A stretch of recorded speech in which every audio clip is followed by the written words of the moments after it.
नहमदु नसल्ली अला रसूलिल करीम अम्मा बाद फ़अऊज़ु बिल्लाहि मिनश शैतानिर रजीम बिस्मिल्लाहिर रहमानिर रहीम रब्बि इश्रह ली सदरी व यस्सिर ली अमरी वहलुल उक़दतम मिन लिसानी यफ़क़हू क़ौली। अल्हम्दुलिल्लाह हम लोग कुरान का तर्जुमा स्टार्ट कर चुके हैं और अल्हम्दुलिल्लाह आप लोगों भी बहुत ध्यान से और बहुत मोहब्बत से हिदायत की नीयत से आप लोग भी सुन रहे हैं माशाअल्लाह। तो इसके साथ साथ हम लोग क्या है कि जो सूरह कंप्लीट हो जाएगी उसका खुलासा भी आपको बताएंगे। खुलासा मतलब होता है क्रक्स, मतलब उसका निचोड़ क्या है, इस सूरह में क्या अल्लाह ताला कहना चाहता है और क्यों ये आयतों का क्या मतलब है, अल्लाह ताला का क्या हुक्म है।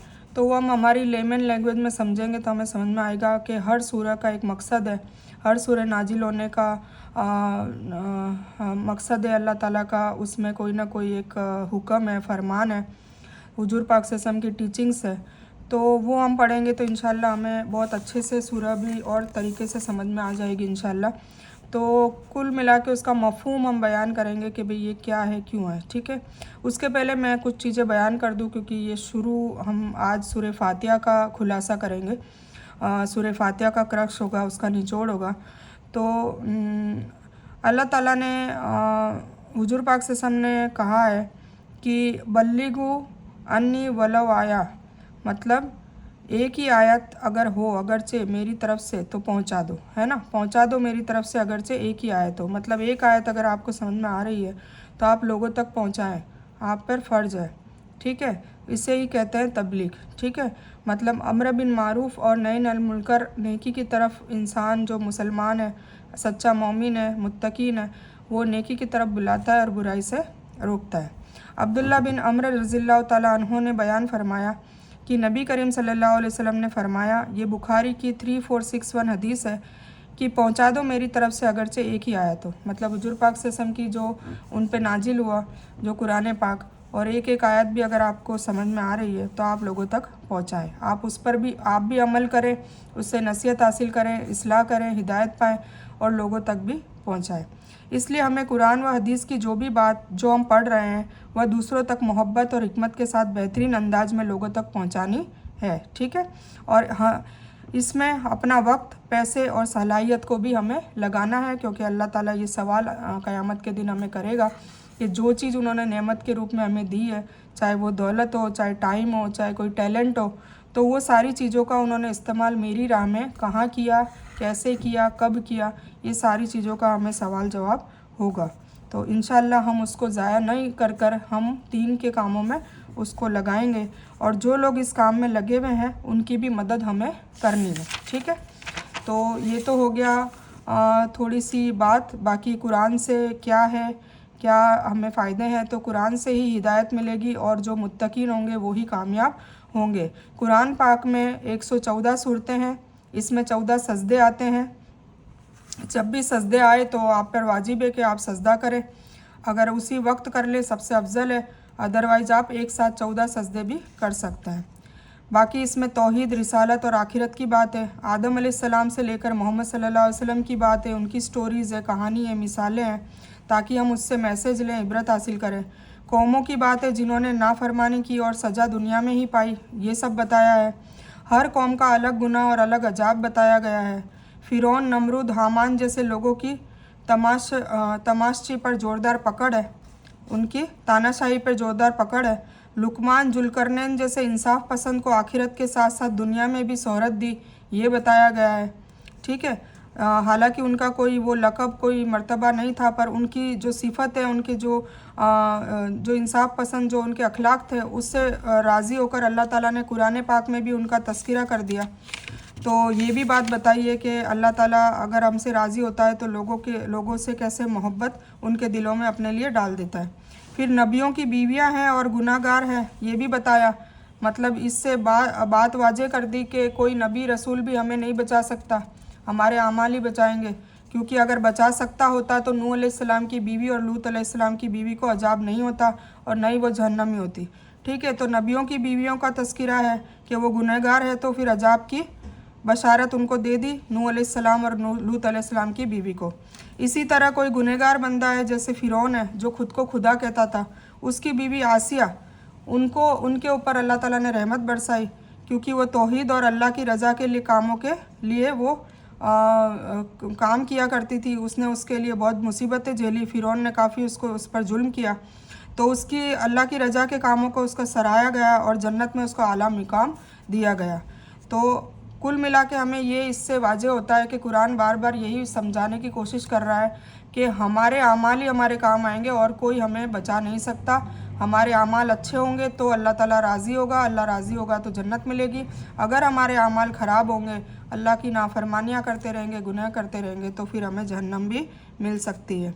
फिर 4 तरीके से पैदाइश भी बताई, ताकि अल्लाह ताला अपनी जो ताकत है वो बता रहा है कि वो किसी इंसानों को किसी भी रिज़्क़ से पैदा कर सकता है। तो क्या बताया है कि भाई आदम अलैहिस्सलाम को बिना माँ बाप के पैदा किया, बीवी हव्वा को बिना माँ के पैदा किया, ईसा अलैहिस्सलाम को बिना बाप के पैदा किया, और हम जो उम्मत है सारी की सारी माँ बाप के साथ पैदा हुई। तो अल्लाह ताला किसी भी कैसे भी कुछ भी कर सकता है। अल्लाह ताला की कुदरत अल्लाह ताला ने वाज़ेह कर दी कि मैं कुछ भी कर सकता हूँ। ठीक है, तो हमें अल्लाह ताला के ऊपर ही भरोसा रखना है, अल्लाह ताला से ही मदद मांगनी है, अल्लाह ताला से ही कोई भी चीज़ मांगनी है। हुजूर पाक सल्लल्लाहु अलैहि वसल्लम ने फरमाया कि जूते का सूता भी अगर तुम्हें मदद चाहिए तो तुम अल्लाह से उसकी मदद मांगो। तो हमें इसी तरह अल्लाह से मदद मांगनी है, कोशिश करते रहना है असबाब के लिए, पर मदद किससे मांगनी है?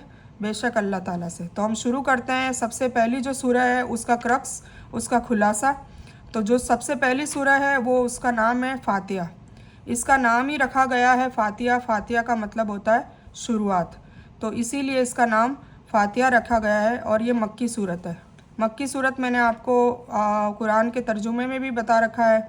आपको फिर बता देती हूँ कि हुजूर पाक सल्लल्लाहु अलैहि वसल्लम का जो नबूवत का दौर था वो 23 साल का था, और 23 सालों के अंदर वो 13 साल मक्का में रहे और 10 साल वो हिजरत करके मदीना में चले गए और वहीं पर उनकी वफ़ात हुई।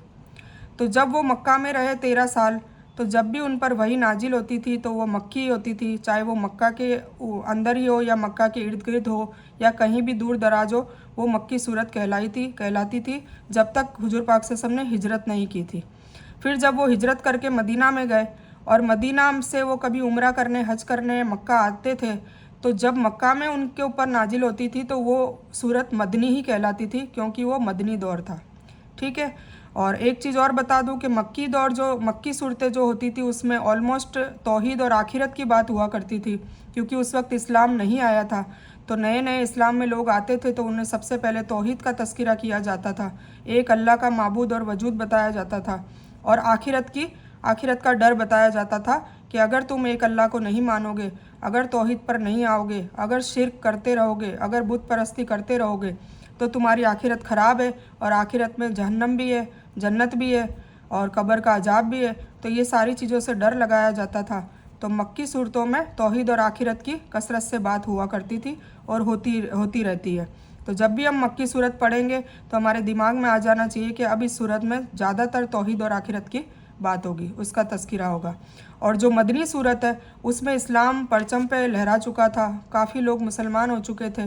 तो उस वक्त फिर क्या होता था कि अखलाक की, अकाइद की और कानून, कायदे कानून, और जो मुआशरे में, जो समाज में सोशल एक्टिविटीज़ होती है, हमारे ताल्लुकात और रिलेशनशिप, इकोनॉमी, अर्थव्यवस्था, सारी चीज़ों की उसमें तरबियत कराई जाती थी। तो मदनी सूरत में रिसालत बताई जाती थी, मतलब कायदे कानून की बात होती थी। ठीक है, तो ये आपको वाज़ेह हो गया। तो हम करते हैं सूरह फातिहा का क्रक्स है, बहुत छोटा सा है, बस मुझे बताने का मतलब ये है कि हमें एटलीस्ट ये पता चले कि हम कौन सी सूरह में क्या फ़ायदा उठा रहे हैं और अल्लाह ताला का क्या हुक्म है। ठीक है, किस सूरत का क्या मतलब है। तो सूरह फातिहा का नाम आपको पता ही है कि फातिहा का मतलब शुरुआत होता है, तो इसकी सबसे पहली सूरह, इसलिए इसका नाम सूरह फातिहा रखा गया।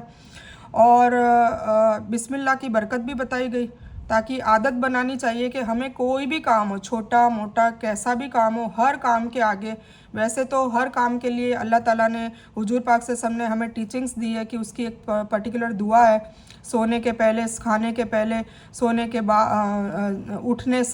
उठते ही, घर से बाहर निकलते वक्त, नया कपड़ा पहनते वक्त, किसी से मिलते वक्त, हर किस्म की जो ताल्लुकात है, जो रूटीन है, हमारा शेड्यूल है सुबह से लेकर रात तक का, उसमें दुआएं हैं। पर अगर हमें वो दुआएं याद नहीं हो रही है, हमें समझ में नहीं आती है, तो एटलीस्ट उसका तर्जुमा पढ़ लें اور ترجمہ بھی ہمیں نہیں ہو رہا ہے تو ایٹ لیسٹ ہم بسم اللہ ضرور کر لیں، مطلب ہر کام سے پہلے بسم اللہ کی عادت ڈالیں تاکہ اس کام میں برکت ہو جائے گی۔ تو سب سے پہلے بسم اللہ کی برکت بتائیے۔ اس میں 7 آیتیں ہیں، یہ سورہ مکمل ایک ساتھ اتری تھی اور اسے 7 آیتوں والی سورہ بھی کہا جاتا ہے۔ اب اس میں جو 3 آیتیں ہیں وہ اللہ کی حمد تعریف کے لیے ہیں، اور یہ جو سورہ ہے وہ ایک دعا کے روپ میں بھی ہے، اور اللہ تعالیٰ نے دعا مانگنے کا طریقہ بھی اس سورہ میں واضح کر دیا ہے کہ دعا کیسے مانگی جائے۔ ٹھیک ہے، تو اس سے ہم دعا مانگنے کا طریقہ بھی سیکھیں گے کہ اللہ تعالیٰ کیسے پسند کرتا ہے کہ اس سے ایسے دعا مانگی جائے تاکہ دعا قبول ہو۔ ٹھیک ہے، اور ایک ادب ہو، اللہ تعالیٰ کی حمد پہلے بیان کی جائے، پھر ہمیں جو بھی ضرورت ہے، چاہے ہمیں آخرت کی ضرورت ہے چاہے ہمیں دنیا کی ضرورت ہے، وہ ہم مانگ سکتے ہیں۔ اب اس میں 3 آیتیں جو ہے وہ اللہ کی حمد اور تعریف کے لیے ہے۔ ایک آیت میں ہمارا اور اللہ کا بانڈنگ کا بیان ہے، مطلب ایاک نعبد و ایاک نستعین جو چوتھی آیت ہے، اس میں ہم اللہ تعالیٰ سے وعدہ کرتے ہیں کہ یا اللہ تعالیٰ تیرا شرک نہیں کریں گے، ہم صرف اور صرف تیری ہی عبادت کریں گے اور صرف تجھی سے مدد مانگیں گے۔ تو سوچئے ہم ایٹ لیسٹ فرض نماز بھی پڑھتے ہیں تو 17 بار روزانہ اللہ کے سامنے یہ وعدہ کرتے ہیں اور پھر یہ وعدہ توڑتے بھی ہیں، ہے نا؟ تو اللہ ناراض نہیں ہوگا، ہم ایک طرف تو وعدہ کر رہے ہیں اور دوسری طرف وعدہ توڑ رہے ہیں، تو پھر یہ نمازیں ہماری نماز نہیں ہوتی۔ اسی لیے کہا ہے کہ الصلاۃ والزکوٰۃ، صلاۃ کو قائم کرو۔ قائم کا مطلب یہ ہوتا ہے کہ نماز میں جو بھی ہم وعدے کر رہے ہیں اللہ تعالیٰ سے، وہ وعدے ہم نبھائیں۔ ہم ایک طرف کہتے ہیں کہ ہم چوری نہیں کریں گے، غیبت نہیں کریں گے، جھوٹ نہیں بولیں گے، حرام کی نہیں کھائیں گے، اور دوسری طرف نماز ختم ہوتے ہی ہم سارے کام کر رہے ہیں، تو اللہ تعالیٰ سے سب سے بڑا جھوٹ بول رہے ہیں، ہے نا؟ تو اسی لیے یہ بتایا گیا ہے کہ ایٹ لیسٹ ہمیں اس کا ترجمہ پتہ ہوگا، ہمیں کرکس پتہ ہوگا، تو ہمیں پتہ چلے گا کہ نہیں، ہم جو وعدہ کر رہے ہیں اب ہمیں اس کے لیے قائم رہنا ہے۔ نماز قائم رکھنے کا مطلب یہی ہے کہ جو چیز ہم وعدہ کر رہے ہیں، 5 وقت سلام سجدے میں جا کے اور نمازوں میں جو کچھ کر رہے ہیں، پھر وہ نمازوں کے بعد 24 گھنٹے میں وہ ہمیں عمل میں بھی لانا ہے۔ ٹھیک ہے، تو ایک آیت میں ہمارا اور اللہ کا بانڈنگ کا بیان ہے، اور 3 جو آخری آیتیں ہیں اس میں اللہ تعالیٰ سے دعا مانگ رہے ہیں۔ ٹھیک ہے، بہت بہترین دعا مانگ رہے ہیں، اسی سے ہماری دنیا اور آخرت کی جنت ہے۔ تو کیا ہے وہ، چلیے ہم آگے پڑھتے ہیں۔ اس سورہ میں اللہ نے دعا مانگنے کا طریقہ بتایا ہے، جس میں پہلے اللہ کی حمد و ثنا یعنی تعریف کی جائے، اور پھر خود اللہ کے حکم کو مانیں گے، اس کا وعدہ بھی کیا جائے، اور پھر اللہ سے دعا مانگی جائے، ہے نا؟ تو جب اللہ تعالیٰ ہمیں معاف کر دے گا اور ہم توبہ کریں گے، اللہ سے وعدہ کریں گے، تو بے شک اللہ راضی ہوگا، اللہ کی حمد ہوگی تو بھی اللہ راضی ہوگا، اور پھر اللہ تعالیٰ سے جو ہم دعا مانگیں گے وہ انشاءاللہ قبول کرے گا۔ تو اس طرح اللہ ہم سے نماز کے دوران بات بھی کرتا ہے۔ سورہ فاتحہ میں اس حدیث کو یاد رکھنا ہے، صحیح مسلم کی 878 والی حدیث ہے۔ کیا ہے؟ ابو ہریرہ رضی اللہ تعالیٰ عنہ کی روایت ہے کہ رسول اللہ صلی اللہ علیہ وسلم نے فرمایا کہ اللہ تعالیٰ فرماتا ہے کہ میں نے نماز اور اپنے بندے کے بیچ میں تقسیم کر دی، مطلب نماز اور اپنے بندے کے بیچ میں میرے اور میرے بیچ میں نماز کو تقسیم کر دیا، بانٹ لیا، آدھی میری ہے اور آدھی میرے بندے کی ہے۔ کیسے؟ جب میں وہ دیتا ہوں جو وہ مجھ سے مانگے، پھر وہ راضی ہو جاتا ہے، اور جب بندہ کہتا ہے، اب شروع ہوتا ہے، ہم کیا پڑھتے ہیں سب سے پہلے؟ الحمدللہ رب العالمین۔ تو اللہ فرماتا ہے کہ حمدنی عبدی، یعنی میرے بندے نے میری تعریف کی۔ فرشتوں سے اللہ تعالیٰ فرماتا ہے کہ فلاں بندے نے میری تعریف کی۔ جب وہ کہتا ہے کہ الرحمن الرحیم، تو اللہ کہتا ہے اسما علیہ عبدی، میرے بندے نے میری ثنا کی، ٹھیک ہے، میرا حمد و ثنا کی، تو اللہ تعالیٰ بہت خوش ہوتا ہے۔ پھر ہم کہتے ہیں تیسری آیت میں مالک یوم الدین، مطلب تو قیامت کے دن کا مالک ہے، تو اللہ تعالیٰ کہتا ہے مجدنی عبدی، میرے بندے نے میری بزرگی بیان کی۔ اور پھر میرا بندہ کہتا ہے ایاک نعبد و ایاک نستعین، تو اللہ کہتا ہے یہ میرے اور میرے بندے کے درمیان ہے، مطلب جو وعدہ اس نے کر لیا یہ درمیان ہے، اور وہ جو کچھ مجھ سے مانگے گا اب میں اس کو دوں گا، اللہ راضی ہو جاتا ہے۔ تو اس طریقے سے ہمیں کوئی بھی دعا مانگنی ہے تو ہمیں یہی کرنا ہے کہ سب سے پہلے ہمیں درود ابراہیم پڑھنی ہے، اس کے بعد ہمیں اللہ کی حمد و ثنا کرنی ہے، اللہ کے نام لینے صفاتی، رحمان رحیم کریم، ہے نا، اور ان کے مطلب بھی ہمارے دماغ میں ہمیں پتہ ہو، اور پھر ہم جو دعا مانگیں گے پھر ہمیں استغفار کرنا ہے، ہمیں توبہ مانگنی ہے تاکہ کوئی گناہ آڑے نہ آئے ہماری دعا قبول ہونے میں، اور پھر ہمیں توبہ کر کے اور پھر ہمیں دعا مانگنی ہے، تو انشاءاللہ آپ لوگوں کی دعا ضرور قبول ہوگی۔ تو پھر کیا ہوتا ہے آگے کہ یہ میرے اور میرے بندے کے درمیان، اور وہ جو کچھ بھی اب مجھ سے مانگے گا میں اسے دوں گا۔